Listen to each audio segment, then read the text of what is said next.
Olha, de volta com o CBN Maceió para a gente falar um pouco sobre COP27. A Conferência do Clima da ONU que acontece no Egito e olha, na manhã desta quarta-feira, o presidente eleito Luiz Inácio Lula da Silva do PT, recebido nos corredores lotados da COP27, anunciou que pedirá às Nações Unidas que o Brasil seja o anfitrião do evento no ano de 2025. Segundo ele, vamos falar com o secretário-geral da ONU, pedir que a COP de 2025 seja feita no Brasil e não só no Brasil, seja feita na Amazônia. Eu estou aqui para pedir para vocês que o Brasil, e dizer para vocês que o Brasil está de volta ao mundo. O Brasil está saindo do casulo a que ele foi submetido ao longo dos últimos 4 anos. O Brasil não nasceu para ser um país isolado, assim se manifestou o presidente eleito do Brasil, o presidente Lula, e criticou que o Brasil não viajava para nenhum país e ninguém viajava para o Brasil no governo Bolsonaro. Segundo Lula, parecia um bloqueio, mas não era um bloqueio econômico, era um bloqueio contra um governo que não fazia nenhuma ação, nenhum esforço para conversar com o mundo. Quanto ao local em que a conferência poderia ocorrer, Lula citou Amazonas e Pará como estados aptos para sediar o encontro e tem uma razão de ser, né? O Pará está dentro da Amazônia Legal, a Amazônia é muito mais do que o estado da Amazônia, e a Amazônia como um todo, que envolve inclusive partes de estados nordestinos, é sempre o centro da discussão das conferências de clima realizadas mundo afora. Mas olha, tem alagoano por lá, viu gente? Tem alagoano participando dessa conferência, o diretor-presidente do Instituto do Meio Ambiente de Alagoas, Gustavo Lopes, está por lá e passa do Egito a conversar conosco a partir de agora. Gustavo, antes de mais nada, obrigado por nos atender, um bom dia. Bom dia, amigo Elias. Aqui no Egito já é boa tarde. Estou à sua disposição. Bom, Gustavo, você está participando aí da COP27. Como é que você está sentindo o clima por aí? O que é que, de fato, os países podem tirar do papel? Porque promessas são muitas e já vem de algumas edições, mas principalmente os países que mais poluem são aqueles que ainda menos contribuem para efetivamente a gente mudar condutas no mundo inteiro e fazer com que a gente possa ter uma situação mais amigável com a natureza. Gustavo? Exatamente, Elias. A gente está aqui em Sharm el-Sheikh, que é um balneário aqui do Egito, que é onde está acontecendo a COP27. Eu fui enviado para cá pelo governador Paulo Dantas para representá-lo aqui, representar o governo de Alagoas no evento, que é o evento sobre clima e meio ambiente mais importante do mundo, né? Então, a maior parte dos presidentes mundiais aqui esteve por aqui. Joe Biden esteve aqui esses dias, Macron, todo mundo aparece por aqui e deixa seu recado. Como você mesmo falou aí, essa questão das mudanças climáticas, é claro para todo mundo que está acontecendo e é claro que tem que ser enfrentado. Mas essa questão financeira aí, que os países desenvolvidos e os desenvolvimentos e os pobres estão discutindo, é o passo que está sendo efetivado na COP. E essa COP, ela fala de entrar em ação, está na hora de entrar em ação, de deixar de fazer discursos e botar efetivamente em prática isso. E por isso é muito interessante a vinda do presidente Lula, eleito agora, e o sentimento na COP é que o Brasil vai liderar essa transição aí para a efetividade da questão, da resolução da questão climática, o ataque que precisa ser feito para parar essa questão das mudanças climáticas.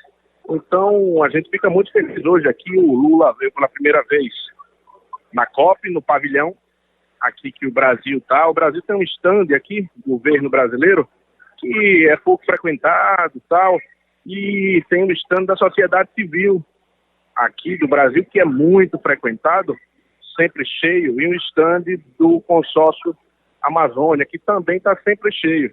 E isso mostra bem aí que o Brasil do governo que está saindo aí era bem ignorado aqui no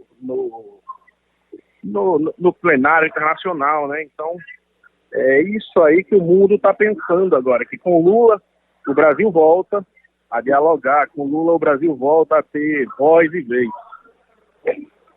Agora, Gustavo, o Brasil, ele é muito diversificado, são muitos os biomas, e para além da Amazônia, nós temos o interesse aqui em Alagoas, que nós temos aqui em Alagoas Mata Atlântica, nós temos todo esse conjunto de lagunas, nós temos a própria Caatinga, e a envergadura que já ganhou o estado de Alagoas no quesito turismo, e turismo precisa ser sustentável, faz com que a gente tenha desafios muito grandes, como tirar todo o proveito que o turismo precisa tirar para a geração de emprego e renda, a satisfação daqueles que nos visitam e, ao mesmo tempo, manter esses municípios que são mais frequentados, como aqueles que estão ali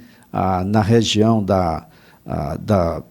do Milagres, aqueles que estão agora na Caatinga, dos cânions do São Francisco em Xingó, como fazer para a gente manter tudo aqui direitinho em Maceió. Ocupação urbana, por exemplo, precisa ter limites, senão a gente termina fazendo prédios dentro de água. Como a gente tem desafios e como a gente pode aprender, né, com o mundo em eventos como esse.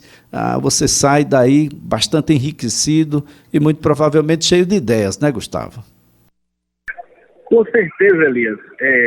Como eu estou dizendo aí em minhas redes sociais e com as pessoas que eu falo, Alagoas avançou muito nos últimos 8 anos do governador Renan Filho, pouco mais de 7, e agora 6 meses do governador Paulo nessa pauta ambiental. Encerramos 100% dos lixões, implantamos já concessões de saneamento em mais de 80 municípios que vão universalizar essa questão tão importante que é o saneamento. Temos já há alguns anos, uns 3 a 4 anos, desmatamento zero em Mata Atlântica em nosso estado, aumentamos o número de unidades de conservação, avançamos muito na pauta ambiental no nosso estado.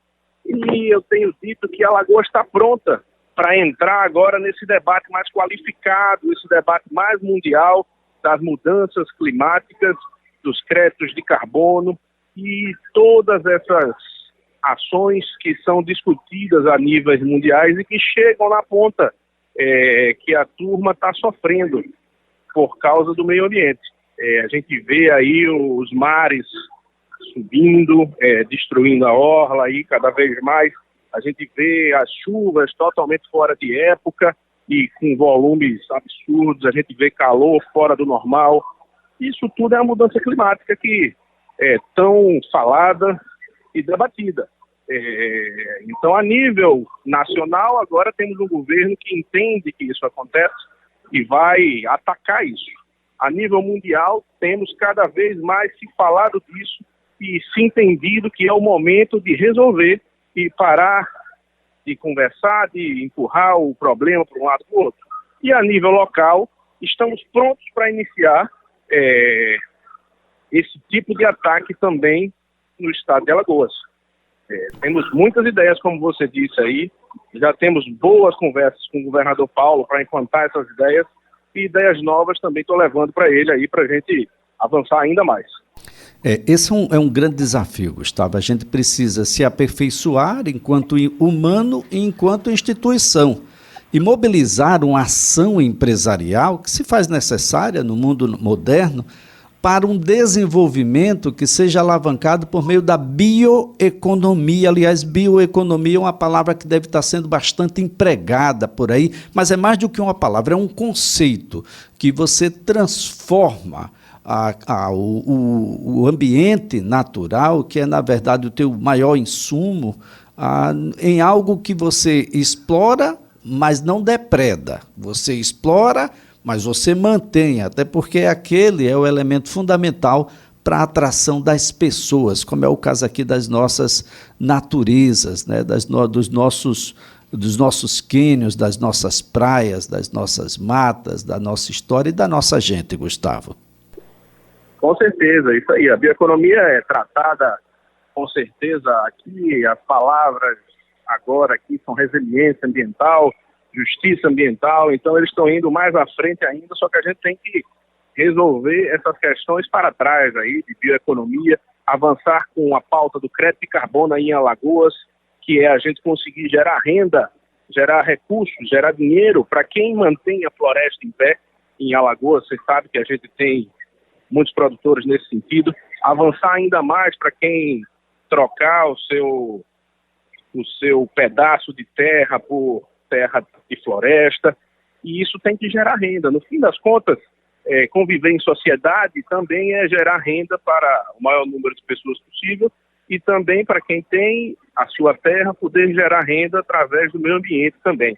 Então, essa é a pauta que a gente tem que atacar, é a pauta que é falada e desenvolvida há muitos anos, e na COP é onde está a vanguarda. Então, eles, além dessa pauta, eles vão avançando em pautas mais progressistas, como essas que falei aí, de justiça ambiental, de racismo ambiental, e tantas outras. Bem, Gustavo, você permanece por aí até quando? Eu fico aqui até amanhã de manhã, e vou para Lisboa, porque lá tem um painel onde eu participo com algumas autoridades do Brasil, um painel Lulo brasileiro que está acontecendo lá, e eu fui enviado também para participar de um painel lá. Até o ex-governador Renan Filho está nesse mesmo evento, só que ele fala amanhã lá, amanhã de dia, eu falo no dia 18. Perfeito. Gustavo, antes de mais nada, muito obrigado por nos atender. Você está aí no Egito, um país bem diferente do nosso, mas que aprendeu a lidar, né, com a sua história, a lidar com conceitos muito apropriados e atualizados de turismo. A gente tem muito o que aprender por aí, não é isso? É verdade, é verdade. Mas também o Egito precisa aprender um pouco. Ainda não está perfeito ao ponto de a gente poder elogiar as práticas deles, não.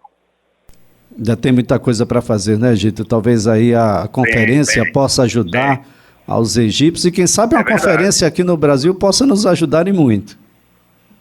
Com certeza, essa proposta do presidente Lula de levar a COP 2025 para o Brasil, não tenho dúvida que será um grande marco e preparar o terreno para chegar lá e fazer grandes concessões ao mundo, acordos.